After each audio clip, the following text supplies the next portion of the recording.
It is repetition which makes for perfection. So for here, the shoulder pads, they're metal, so you can either go full on shadow, like probably at the 2/3 line here, like this is where it'd be brightest, and then where the light stops, sort of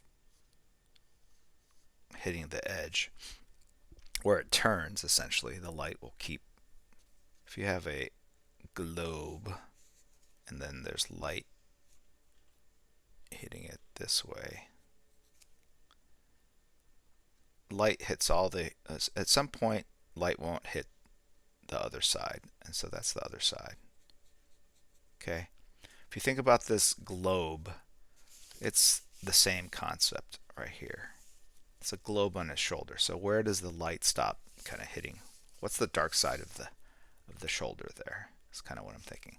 Now, that could be all black, or there's light that goes around that's not blocked by the shoulder, that bounces off the ground and actually illuminates the bottom. That's called ambient light or reflected light.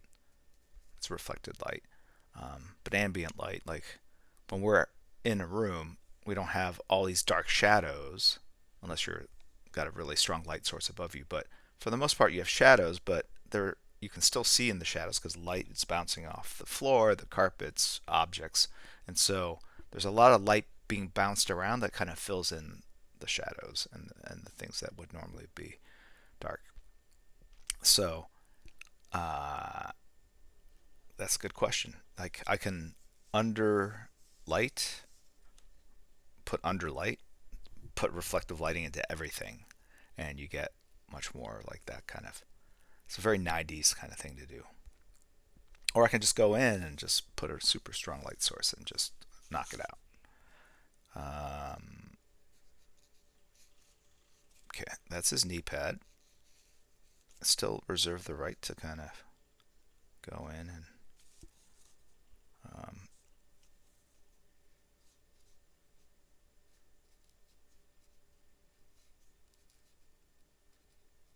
the groin area.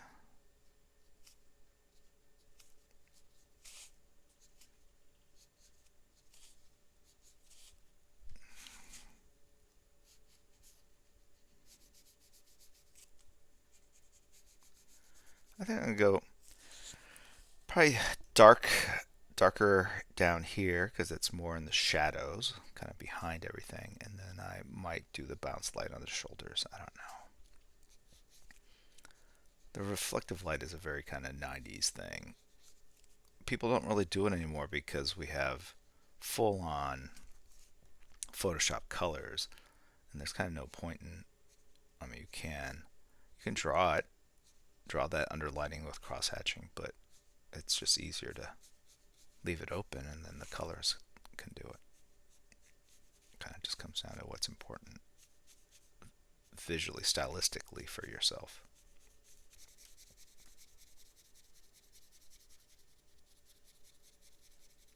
Did a little underlining on that knee. I'm just gonna. I don't know. I'm being indecisive here, but truth is I can always black it out later. It's hard to go back in and lay white out back into dark areas that you've already finished. All right, now let's figure out what's going to happen over here to kind of mirror what's happening on the other thigh.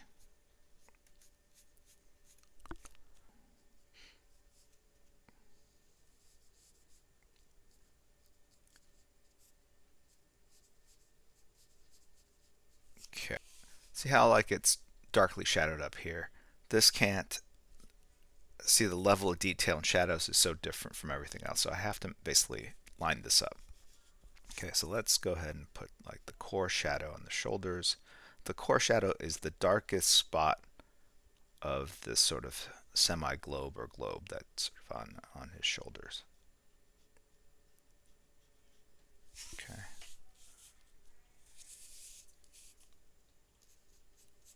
And I'm leaving a little bit of an edge for sort of a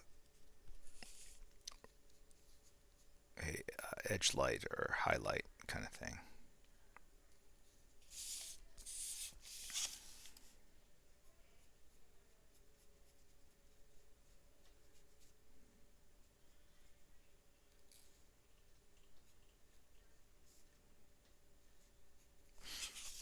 A different stream.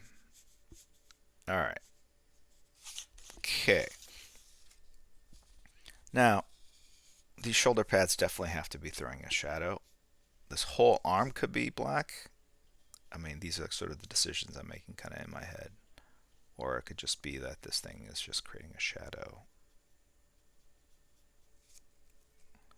Right there. It's a nice sized bicep.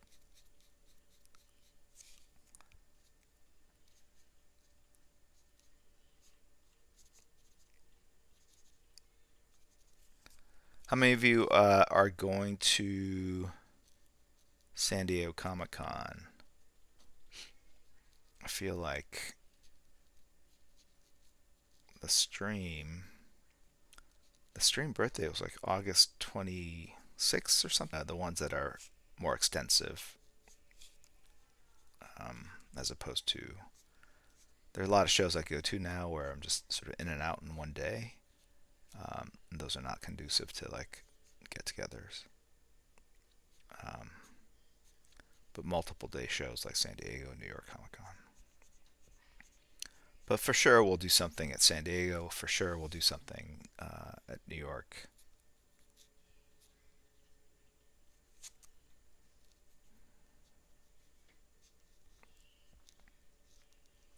I don't know what we could do that would be special or different. I do like to surprise and delight, and by that I mean just sort of I don't like to repeat myself. I think that's part of why I lost a little gas with the stream, is that if I feel like I'm just sort of doing the same thing, which I was for quite a while, like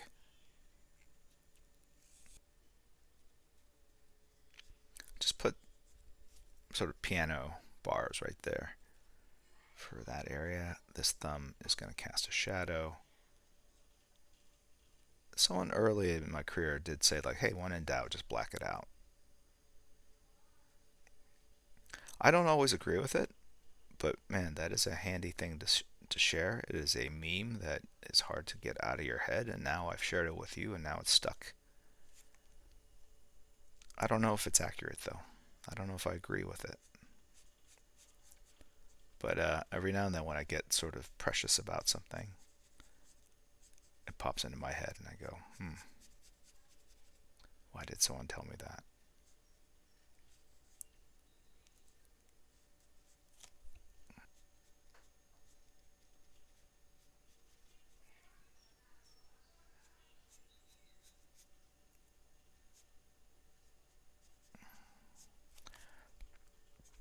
If there's an overall goal, and you're probably wondering, like, how do you decide what you're inking, what you're going to drop shadows in? The overall goal is to drop as many sort of black shadows into this as I can, and then once I do that, I will start formulating sort of like the end stage of inking this, right? So the first stage was doing the details of the face and the outlines of the muscles and muscle groups. This is the second stage, which is filling in like the most obvious shadows, black areas, and then that really creates a composition. The dark shapes create abstract shapes, even though they're shadows of biceps or thighs or whatever, but just ignoring the anatomy of it all. This is think of it as abstract art. There's white and there's black. It's very digital in that sense. Even the grays are just, it's dry brush, but it's all black or white. Creates the illusion of gray. And once I have figured that out, that will give me some insight to what this is going to look like at the end, because right now I still don't know. There's all these other choices I can make. But once I finish this this stage of it, I'll know kind of where all the major black shapes are going to be, and then based on that, it gives me a sense of what the finished piece is going to look like I said. And then I can just basically go in with a marker and finesse and smooth over and give, line, weight, and clarity to a lot of the sort of the rough shapes I'm putting down right now. And no, it's still too wet. All right, so I'm gonna have to put the core shadows in there first. Okay. But the idea is to get a dry brush effect, so I can do some reflected lighting using dry brush. So these are the core-ist shadows that it will exist.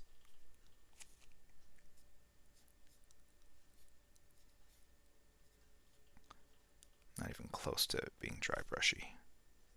Apologize. Oh, no, there. It's just sort of feel at this point when you ink enough with a brush.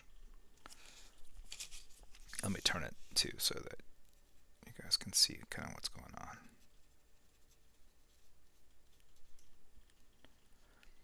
So that I'm using a what did we determine this thing? A 15-cent brush to ink your piece. Sorry, it's the only thing I had available. But I bring it up because it's really, look, you can get a brush that is awful, where it's just fraying, and so that will hold you back. But in general, you don't need the finest tools. Your most powerful tool is your brain, it's your mind.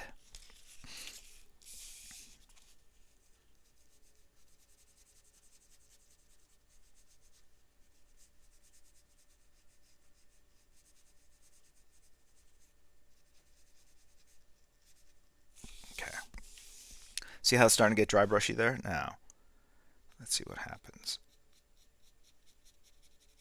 If you wait too long, it gets too dry. And you can't do this.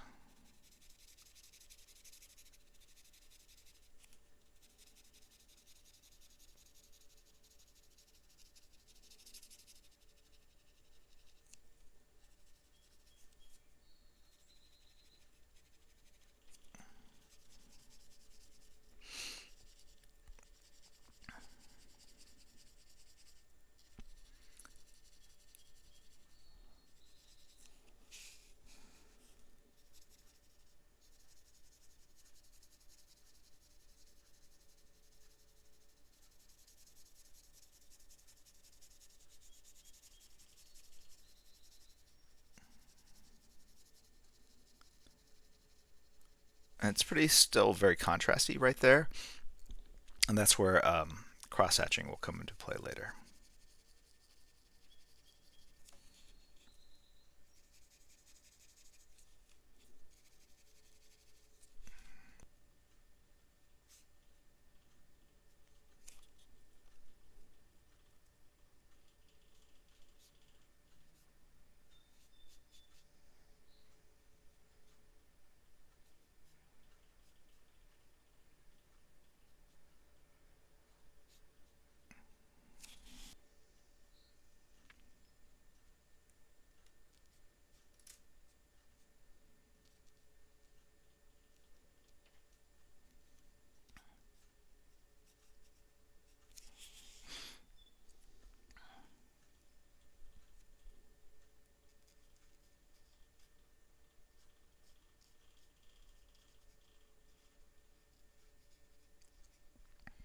I'm going to push these to a darker value. It's going to be all black in there.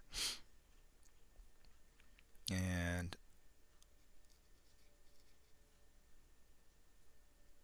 that includes the belt.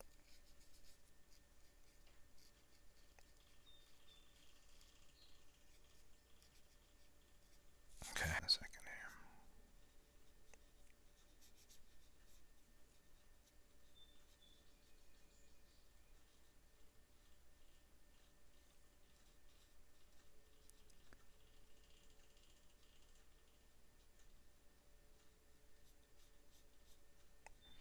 I'm kind of coloring over the lines. That's okay because I'm going to fix this with white out down here.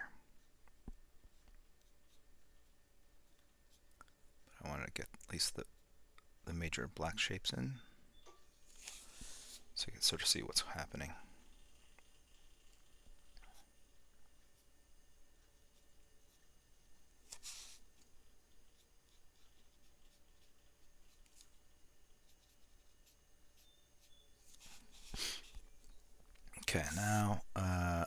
go ahead and do a little dry brush action as well. Do a middle gray tone. And I'll finish that up with a thin crosshatch.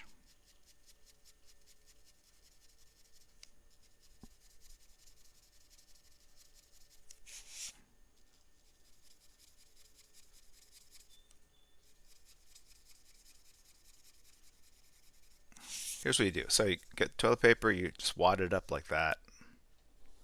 Let me do it on camera. The idea is to create sort of a very thick marker head. All right. I don't want an edge. I don't want a line because the line will just, I want something that kind of looks smooth and gray and as flat as possible. So I'm kind of forming, think about this as a tip to a very thick marker. So I dip it in ink and then I just go like this. The goal is to also get it a little dry brushy.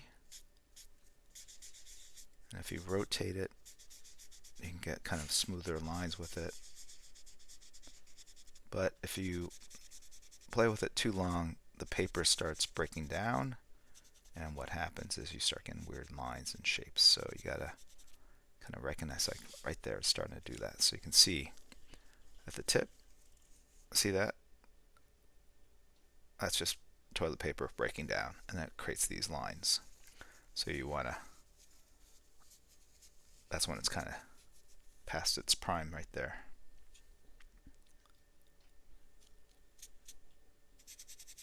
So you have to move to a different part so you can get, trying to get something that looks smoke-like, so it's very kind of soft and edgy, not edgy, soft and fuzzy on the edges.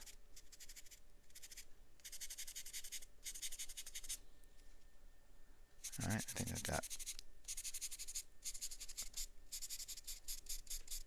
And so it does require kind of drawing over some of these shapes, and I have to clean it up with whiteout, but there you go. I'm going to use whiteout to go back in and restore the foreground. So what I mean by that is look at that smoke mist in the background. It's over the foreground element, so it flattens it out. It creates a visual improbability gradient. That's what art needs. It needs fancier, cooler terminology. So now I'm just going to use this to basically restore this foreground element and push back the smoke to the background. Does that make sense? Yes, I hope so.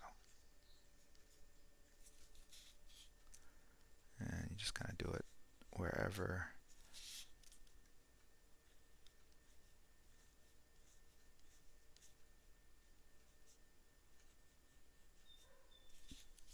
Okay.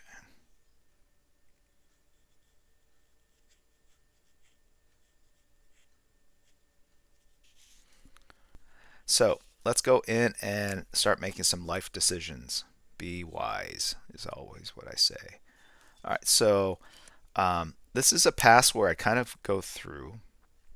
It's not kind of. It's a pass where I will go through and beef up lines to create more form, to bring more definition, to create more weight, to create more visual interest. All these different things will determine whether I make a line beefier or minimize it. So just a 0.3 marker. I'm going to just go through and, for instance, the underside of this hair, I'm just going to just make it a little bit beefier.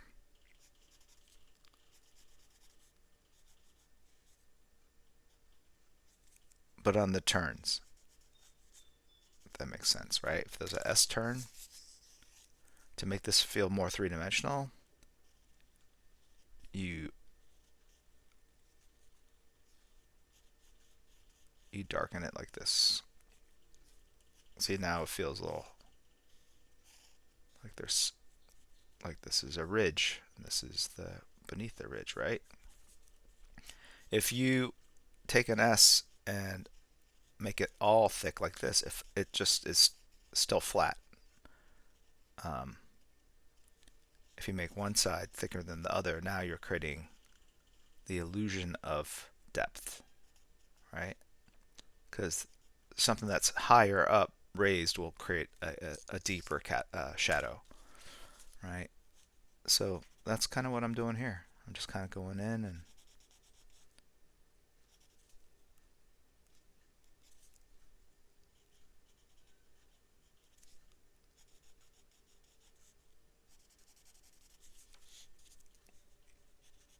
a lot of people don't ink this way anymore.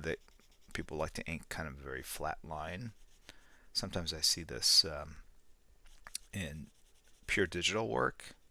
That's an immediate tell when something looks just kind of cold and clean.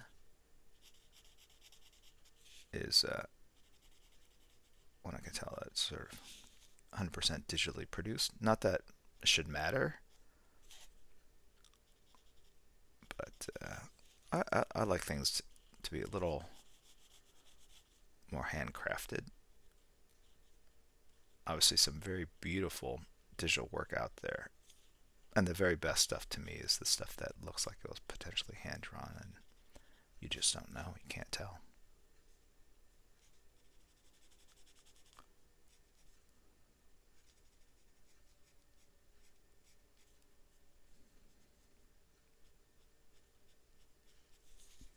Okay.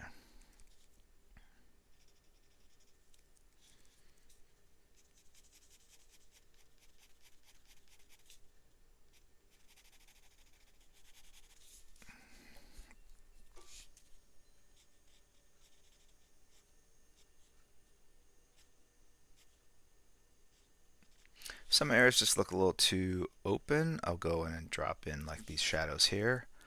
Um, it just creates visual interest, makes it feel more three-dimensional. Drop in a bigger shadow here. It's hard to teach this piece of it. It's just you're reacting to what you just have put down, the totality of it all. Um, the goal here is just to make it look cooler, more three-dimensional, more visually interesting.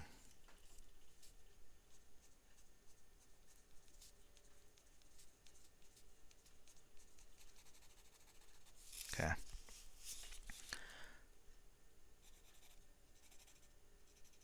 Same thing here.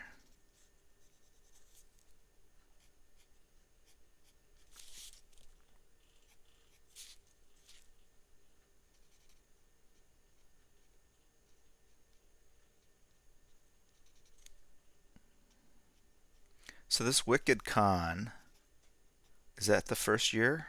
I've never heard of it before, which doesn't mean anything, but there's a lot of things I haven't heard about. What do I think about digital art? Because you can cut and paste and you can... There's a lot of things in digital art that allow you to sort of work faster. But it would be like if you saw a drawing and there was a crowd and you notice that all the crowds, or even in a movie, that all the crowds are essentially cut and pasted copies of one another.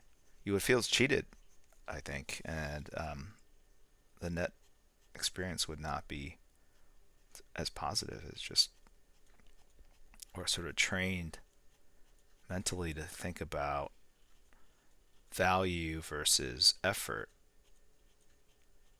and if we feel like people have taken shortcuts, we just don't put as much value on it. It doesn't hold true all the time, but it just, in general, I think that's a fairly fair assessment. So I'm doing kind of what I consider a modern version of the classic. The old school way of underlighting is like parallel lines get thicker sort of as you go from the bottom to the top, thinner at the bottom, thicker at the top. A more modern way that I've is more just like this sort of general, very noodly cross hatching, lots of finer lines to approximate that gradation that is done more sort of bluntly, more graphically in the 90s with the parallel lines. All right, so this is just like a finer, more noodly version of that. All right, so it's going from blackest of shadows to a lighter gray. You see that? It started like that, ends up like that. Has a very kind of UK 2000 AD ink vibe to it to me. Like, look, this is nothing new. It's not like I invented this. All these techniques have been around for decades, if not centuries. Just really how you bring it all together and whether it's in vogue or not at the moment, right? Everyone inked using brushes before. Croquills, sort of really the sharpness of Croquills, the details you can get with it, really took over the inking scene, and then that was sort of replaced by markers because they're more portable, easier to kind of use, shorter on-ramp amount of time, like to get proficient at using markers, a lot easier than using a brush or a Croquill. And then that all got subsumed a bit by digital inks, which made it even easier. You can basically have a brush that gives you control of the tool, the nib or brush, digital brush that would take years to master in real life. Okay, you do in your own private time. That's on you. Don't worry. We're not here to judge.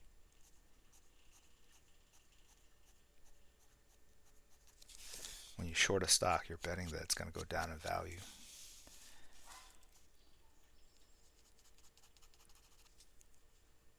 So you make money when everyone else is dealing with the pain and suffering of losing value.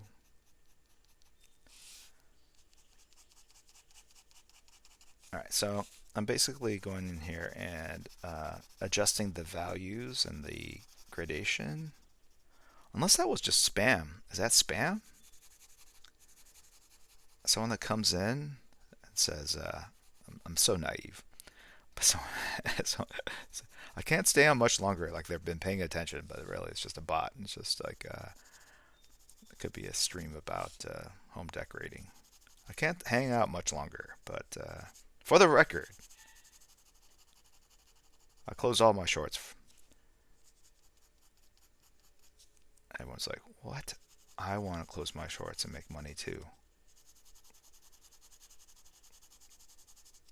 This is great. This is like a ticker tape of information. Like Twitch has been taken over by AI bots. I love it.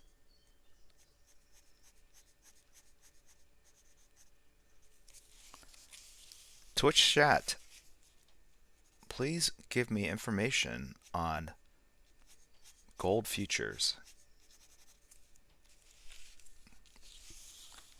AI chat, should I invest in Krugerrands?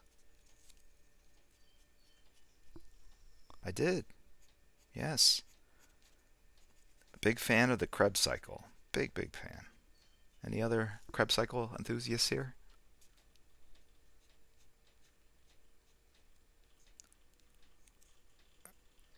Let's all guess which plays these memorable lines were from.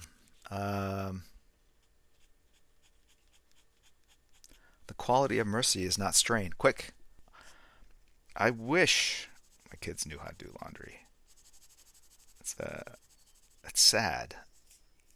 We have our oldest teen in the house is going to go to college, and I don't know if he's ever done laundry. Yeah, unbelievable, right? What I'm doing here is I'm just throwing some grays in to kind of just darken the value the values. It's almost like filling in with like a texture, just to darken it up.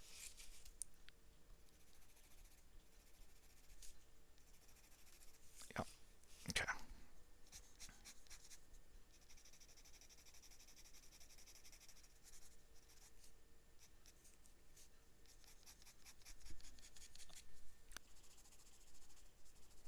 Now I'm doing kind of cuts of the muscle groups. And it's just kind of abstract. It's just kind of creating abstract shapes and shadows. This is where my reference, my personal reference, comes into play. I spend a lot of time focusing on my abs.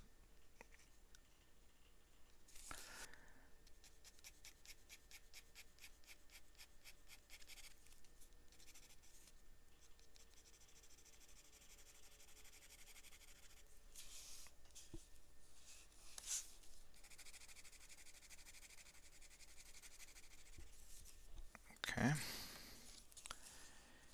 Now,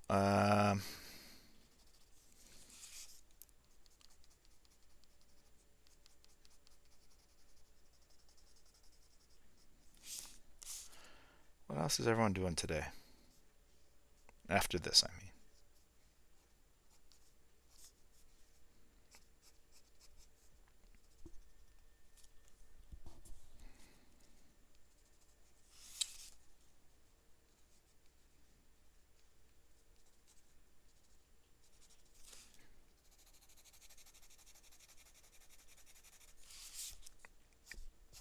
Now, here's the thing with this rendering. I do want to say, sort of as a cautionary bit of advice, and I've seen people do this, is that they get very swept up in this sort of inking style, just like super crosshatch, like nudely. You want to make sure that you're not just putting down that texture because it looks cool and you're just applying it kind of willy-nilly. There's a phrase that instantly dates anyone. But you gotta know exactly where it starts and where it ends. And the temptation is, because it's just sort of, all over the place. It's just a bunch of scritchy lines that people can just put it everywhere. And before you know it, it means nothing. And it's not even defending or creating the lines and shapes that you intend for it to do. Does that make sense? I don't know if I explained it correctly.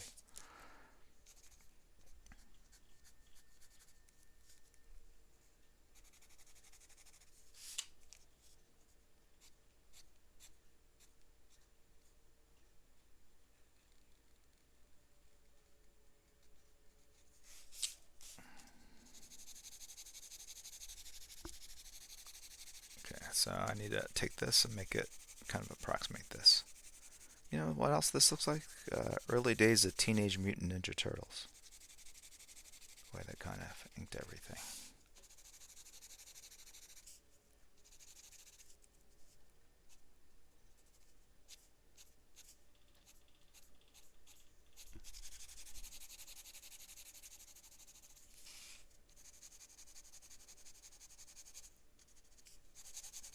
The temptation is, people like lots of detail. They like lots of lines because, going back to what I said before, it looks like more effort was put in, but you can overdo this for sure. So you gotta just figure out when to do it, where, and how much.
It's a little bit of an unfortunate sort of tangent right there.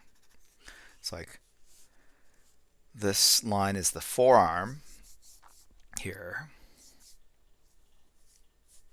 Forearm, this line, but it almost looks like it's the side of his lats here. And I don't know how to fix that other than I think it's not critical I fix it, but if you stare at it long enough, you'll see what I mean, and you'll be like, So what I would have done in the pencil stage or the ink stage is move it out, be very clear, like find that negative space between the forearm and the lats.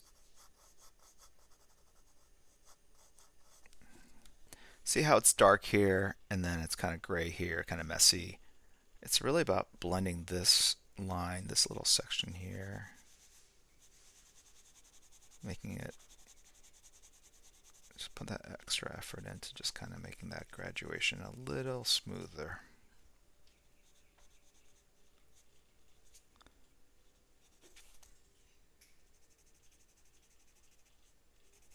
And then carrying it through.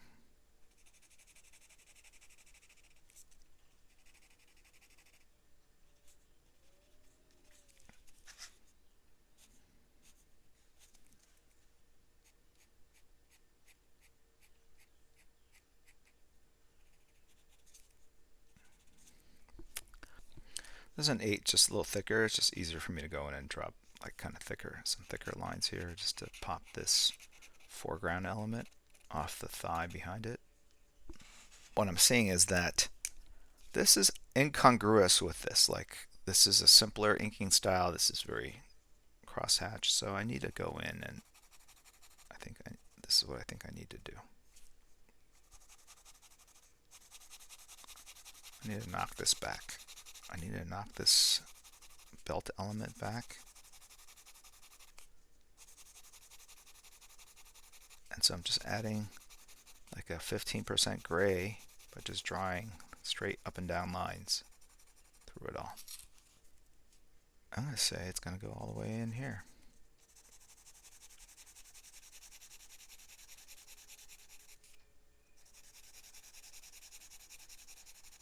Okay. Let's push it all the way through.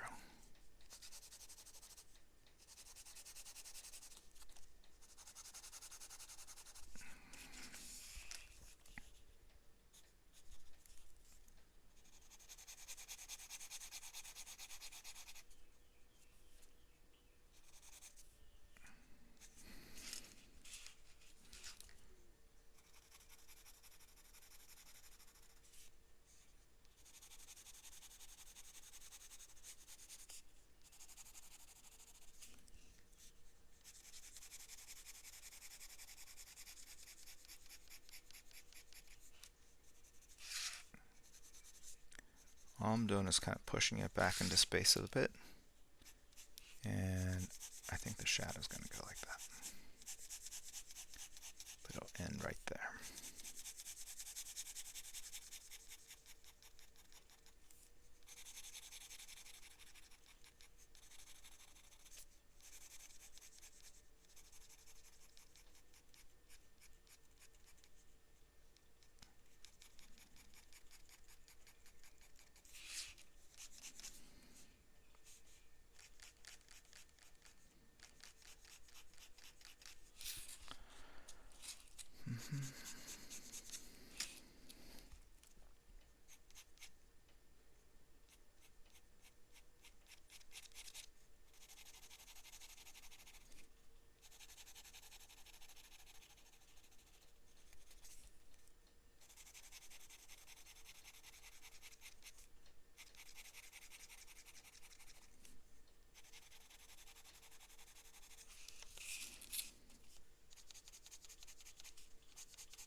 Okay. Now, if I had if I was doing this digitally, I would have done this all in a layer and kind of could turn it on and off to see kind of like, was this the right decision to make or not. I haven't decided yet on this analog version. So I'm just really getting all the grays to the right level.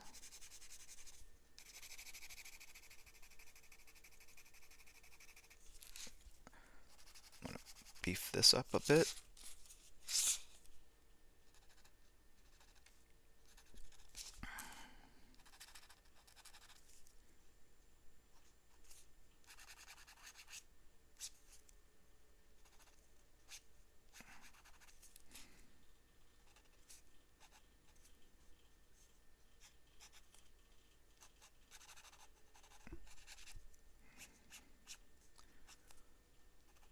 Also, I don't know if it helps that I've got the camera on the left side. I usually have it on the right. This allows you to actually see more of the inking as it's being done live.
Okay. Some areas here that definitely need darkening. You can do it faster with a thicker marker, but you gotta be careful that the lines aren't so thick that they kind of look out of scale to the fine lines that you've been using elsewhere. I think that should be okay.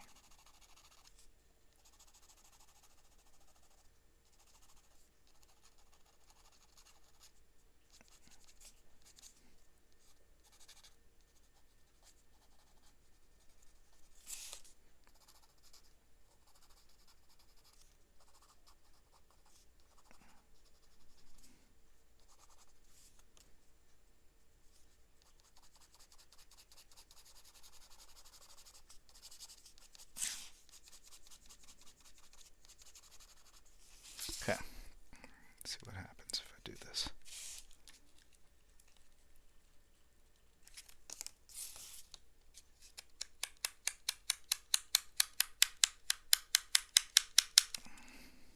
There's a big blob right here.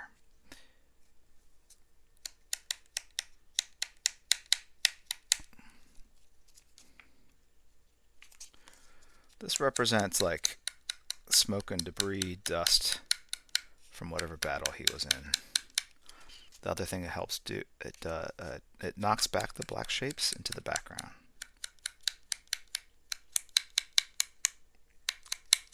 It could be stars too, I guess. And then, nice thing about using a brush is that you get a finer, or toothbrush is you get a finer spray, which looks great for like shiny metal reflections.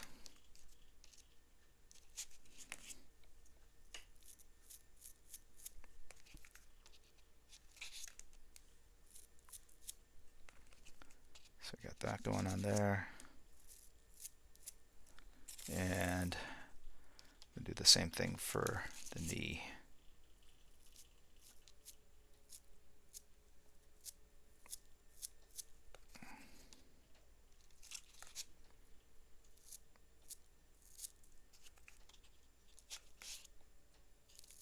Gotta kind of have to turn the thing as you're inking it, because you can get a very directed spray.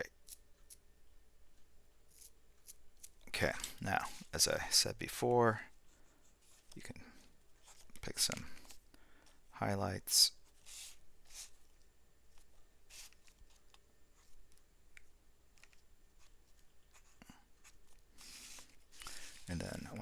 pull out this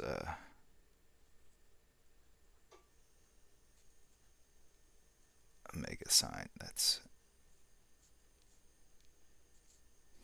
in the chest there.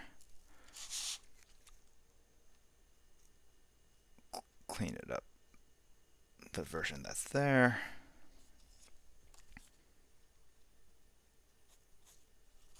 Like that.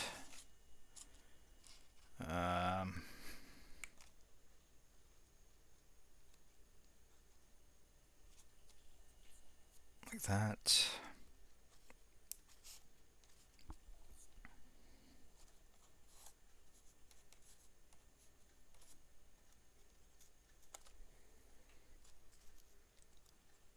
Let's shrink down that, create a little bit more of a, and then here's what I'm going to do over here. I think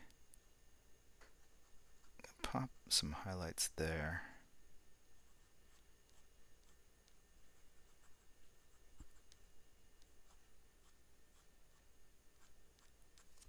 There we go. I don't know what that was. That's some advanced level inkage whiteout usage there, but it's to make it look like there's something behind the forearm. So I'm going to let that dry for a second. We'll raid another stream. Usually try to find a creative that's out there, and that also streams on Twitch. And we do a little surprise and delight and jump in and hopefully surprise them, pleasantly surprise them. I think they've all been pleasant for the most part, right, folks?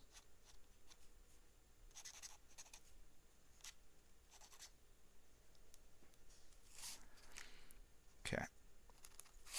So let me just clean up this Omega thing here and give you guys plenty of time, people that multitasking, just catching up on the chat now, realizing that they need to say something to be eligible.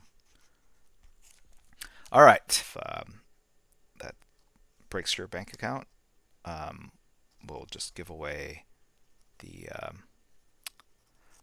sketchbook next time for someone else. All right, so we're going to get ready. I think I'm done here. I'm going to drop this into Discord later today, and then my inks here.